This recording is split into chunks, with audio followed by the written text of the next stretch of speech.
بسم اللہ الرحمن الرحیم۔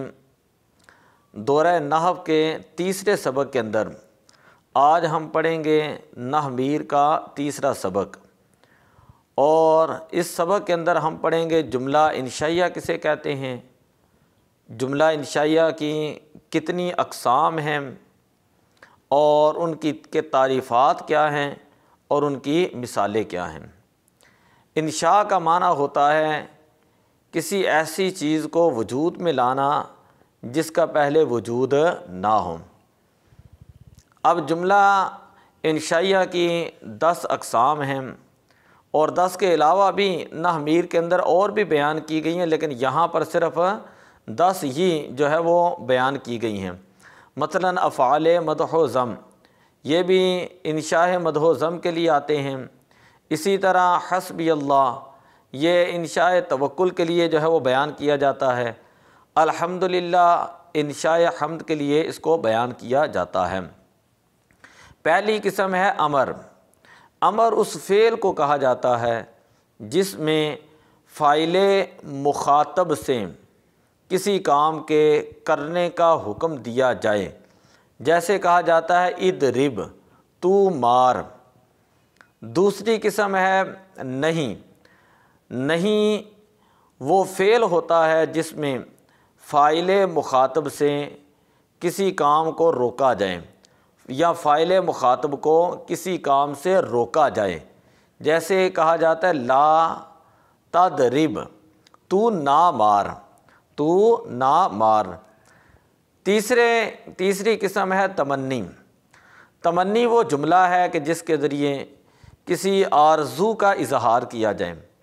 مثلا کہتے ہیں لعل زیدن حاضر، کہ کاش کہ زید حاضر ہوتا، کاش کہ زید حاضر ہوتا۔ اس کے بعد قسم آتی ہے ترجی۔ ترجی وہ جملہ ہوتا ہے جس کے ذریعے کسی توقع کا اظہار کیا جائے، جیسے لعل امرن غائب، شاید کہ امر غائب ہیں۔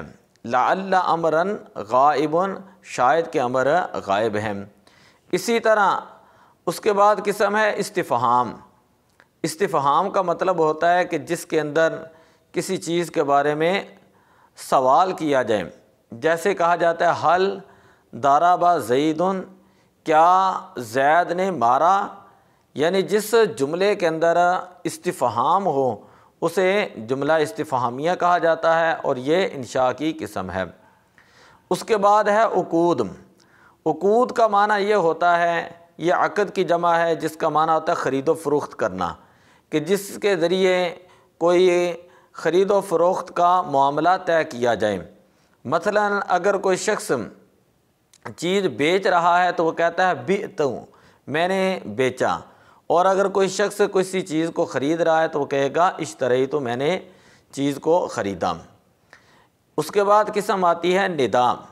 ندا کا معنی ہوتا ہے کہ جس کے ذریعے کسی کی توجہ اپنی طرف مبذول کرانا مقصود ہو، جس کے ذریعے کسی کی توجہ اپنی طرف مبذول کرانا مقصود ہو، جیسے کہا جاتا ہے یا زیدون، جب زید کو بلایا جاتا ہے۔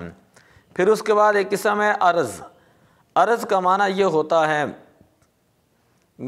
کہ جس میں مخاطب کو کسی کام کے اوپر ابھارا جائے، وہ جملہ جس کے ذریعے دوسرے کو کسی کام کے اوپر ابھارا جائے، جیسے کہا جاتا ہے الا تنزل بنا فتصیب خیرا، الا تنزل بنا فتصیب خیرا، تو کیوں نہیں اترتا ہمارے پاس کہ تو بھلائی پائے۔ اس کے بعد 9ویں قسم ہے قسم۔ قسم کا مطلب یہ ہوتا ہے کہ جس میں کسی معزز چیز کا ذکر کر کے اپنی بات کو پختہ کیا جائے، جس میں کسی قابل احترام کسی معزز چیز کا ذکر کیا جائے اور اس کے ذریعے اپنی بات کو پختہ کر لیا جائے۔ مثال کے طور پہ کہتے ہیں واللہ، واللہ، تو اس کا مطلب ہوگا اللہ کی قسم، اللہ کی قسم۔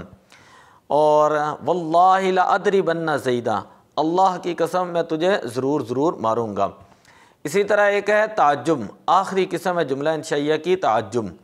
تعجب جس چیز کا سبب مخفی ہو اسے جاننے کے بعد انسان کے اوپر جو کیفیت طاری ہوتی ہے اس کیفیت کو تعجب کہا جاتا ہے، کہ اگر کسی چیز کا سبب مخفی ہو اور اس چیز کو جان لینے کے بعد انسان کے اوپر جو کیفیت طاری ہوتی ہے اس کیفیت کو تعجب کہا جاتا ہے۔ جیسے کہا جاتا ہے ما احسنہ و احسن بہ، دونوں کا معنی ہے وہ کتنا حسین ہے، کتنا حسین ہے۔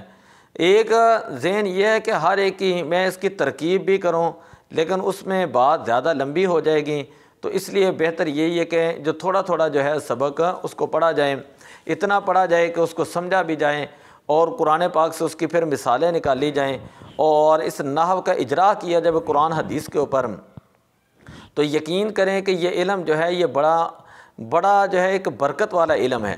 اگر ہم اس کو اجرا کریں اور انسان کو سمجھ آ جائے نا تو پھر عربی گرامر، عربی بولنا یہ انسان کے لیے کوئی مشکل نہیں ہوتا۔ اب میں نے جو مثالیں لکھی ہیں وہ ذرا توجہ سے ایک مرتبہ دیکھ لیں۔ جملہ انشائیہ کی 10 اقسام ہیں۔ سب سے پہلے ہے امر، امر جیسے ادرب، ان کی تعریفات میں کر چکا ہوں۔ دوسرے قسم ہے نہیں، نہیں کی مثال ہے لا تضرب، تو نہ مار، تو نہ مار۔